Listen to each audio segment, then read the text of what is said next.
నాగదోషం, కాలసర్పయోగం, సర్పదోషాలతో బాధపడుతున్నారా? దోష నివారణకు ఏం చేయాలి మీకు తెలుసా?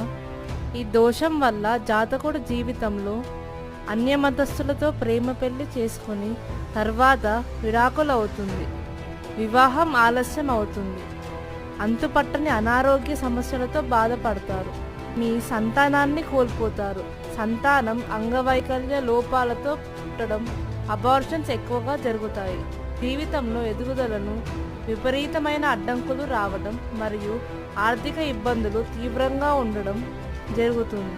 వీటన్నిటిని నివారణ కోసం నాగమణి రత్నంతో చేయబడిన నాగపడిగను పూజించి ధారణ చేయవలెను.